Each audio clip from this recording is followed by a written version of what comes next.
School के अंदर जितने भी पुलिस ऑफिसर है उनकी जांच कुछ होनी चाहिए, उनकी जांच होनी जरूरी है। जो भी पुलिस ऑफिसर है उनकी जांच होनी चाहिए, जो भी ऑफिसर, भले वो लेडीज हो या पुरुष हो।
ओए बेटा जा घर पे जा।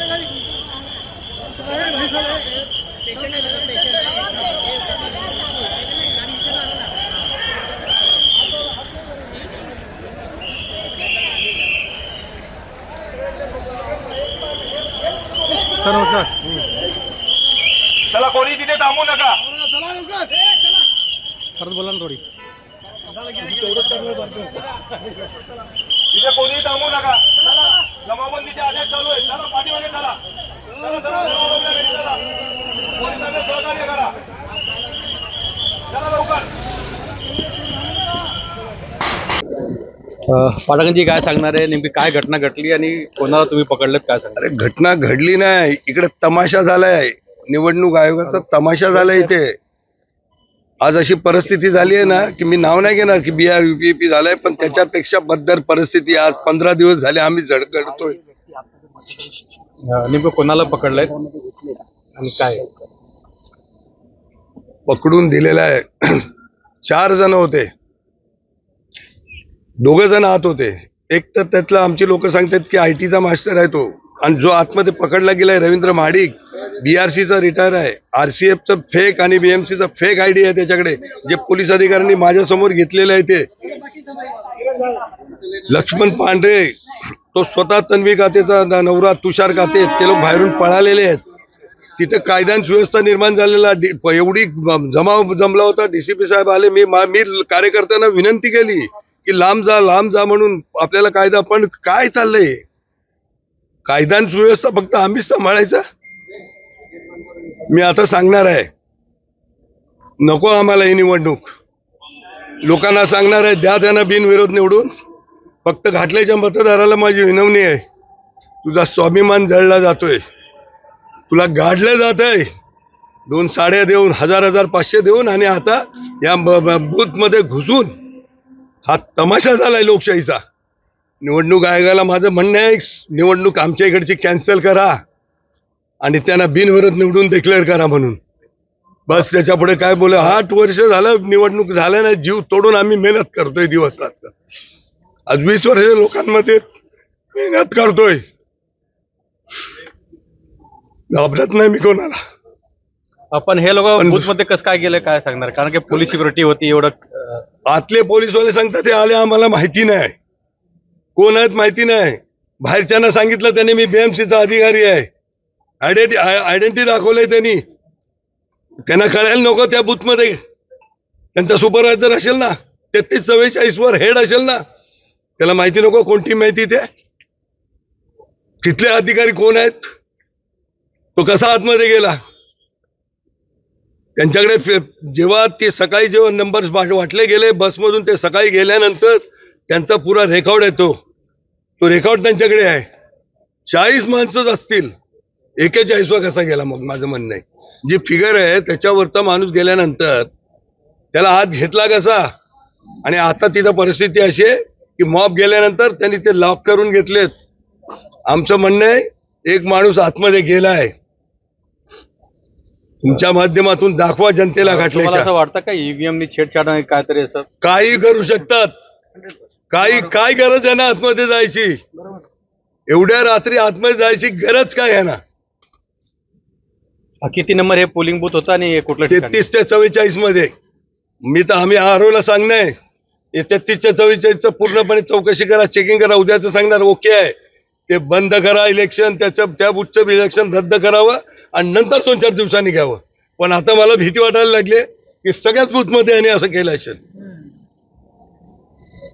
मी आता डीसीपी साहेब यांची वाट बघतोय, सिनियरना भेटतोय, त्यांना मी सांगणार नाही तर मी माघार घेतो इलेक्शन मधून. घाबरून नाही. या तुमच्या अन्यायाला, या भ्रष्टाचाराला, या अत्याचाराला कंटाळून आम्ही बाहेर पडतो. आणि हा केविलवाना प्रयत्न घाटल्यातली स्वाभिमानी जनता यांची सत्ता, पैसे या सगळ्या पुढे नतमस्तक होत नव्हती, म्हणून हे त्यांचं नाटक आहे. घाटल्यातली जनता त्यांच्या सगळ्या प्रलोभनापुढे बळी पडत नव्हती, म्हणून हे नाटकं चालू आहेत त्यांची. त्यांना सांगा आपापल्या हे तिथं लोकांना उचलून मुंबईला जागवा आता. बिहार इथं भांडण करू आणि नका. युपी बनवलंय जागवा अक्षरशः. लोकांना. आणि एवढी जर तुमची हिंमत आहे ना तर शिस्तीमध्ये इलेक्शन लढा. आमची मागणी आहे बहुत की पैशाचा हा खेळ वॉर्डचं साड्यांचा इलेक्शन उद्या होता कामा नाही. 3 दिवसांनंतर पूर्ण फेअर इलेक्शन व्हायला पाहिजे, पूर्ण पोलीस आणि प्रशासनाच्या सुरक्षाच्या अंतर्गत. इथे आम्ही वारंवार कंप्लेंट करतोय. पाटणकर साहेबांनी पुरावे सुद्धा दिले की साडी वाटप होत आहे, अजून इतर गोष्टी वाटप होत आहे, पैसे वाटप होत आहे, अजूनही ते चालू आहे. आणि इतक्या आमच्याकडे पुरावे सुद्धा आहे की त्यांच्या पक्षाचा जो चेंबूर विधानसभेचा जो काय प्रमुख आहे रवींद्र महाडिक आणि अजून दुसरा कोण लक्ष्मण पांढरे, हे दोघेही आतमध्ये गेलेले आहेत आणि त्या व्हिडिओमध्ये दिसत आहेत. हे त्यांच्यावर कारवाई झालीच पाहिजे आणि त्यांना शिक्षाही झाली पाहिजे. आणि मी आपल्या माध्यमातून सगळ्या घाटलेकरांना हे विनंती करते, हे 200 रुपयाच्या याच्यामध्ये ना स्वतःचे मुंबईची वाट लावू नका. मराठी अस्मितासाठी आम्ही भांडतोय इकडे आणि तुम्ही अशा युपी बिहार घाटलेला बनवतायत. जरा डोळे उघडा आता तरी डोळे उघडा. आणि उद्या जर ह्या लोकांनी इलेक्शन घेतलं तर ते तुम्ही कोणाला मतदान करायचंय? 2 नंबरच्या उमेदवाराला. मराठी अस्मिता तुमची जागा आणि जे काय होतंय ना ते थांबवा जरा तुम्ही, नाही तर तुम्हाला उद्या उचलून टाकतील धारावी सारखे कुठल्या तरी कोपऱ्यामध्ये. रवी महाडिक हा जो आहे हा VIFCचा रिटायर्ड व्यक्ती आहे. त्याच्याबरोबर कोण अजून एक व्यक्ती टेक्निकल एक्सपर्ट आहे आणि IT इंजिनियर आहे. आणि ते दोघं आतमध्ये जाऊन 101% ते CVO मशीनची छेडछाड करण्याचा 100% प्रयत्न केला असेल. आणि आमचं असं म्हणणं आहे की अशा प्रकारची जी छेडछाड झालेली आहे ती छेडछाड होता कामा नये. आणि हे कुठला कायदा आणि सुव्यवस्था कुठे गेला? FIR नोंद झाली का नाही? अजूनपर्यंत FIR वगैरे नाही. पोलीस लोकांनी काही ऍक्शन अजूनपर्यंत घेतलेली नाहीये. ही पद्धत कुठली? आज जसं आता संबोधित करण्यात आलं बिहार आणि काय बोलला युपी, म्हणजे त्यांच्या पुढे आपला नंबर लागला का या क्षेत्रामध्ये? अशा प्रकारच्या वागण्या बोलण्यामध्ये हे चुकीचं होत चाललेलं आहे. आता तरी मराठी माणसा जागा हो आणि आपली मराठी काहीतरी अस्मितेचं काहीतरी भान ठेवून काहीतरी जागा हो आणि मुंबईला वाचवा, नाही तर UP बिहार 101% झाल्याशिवाय राहणार नाही. आम्ही आरोला विनंती केली आहे की ऍक्शन घेण्यात यावी. आणि इकडे हे जे अरेस्ट झालेत त्यांच्यावर गुन्हा दाखल करण्यासाठी पुरावे आम्ही दिलेले आहेत, स्पष्ट दिसत आहेत. पोलिसांनी सुद्धा बघितलंय तिकडे. तुम्हाला उद्या परत इथे लॉ अँड ऑर्डरचा विषय नाही करायचा असेल तर त्या लोकांना त्यांच्यावर कारवाई झाली पाहिजे. इमिजिएटली ऍक्शन झाली पाहिजे. Immediately action.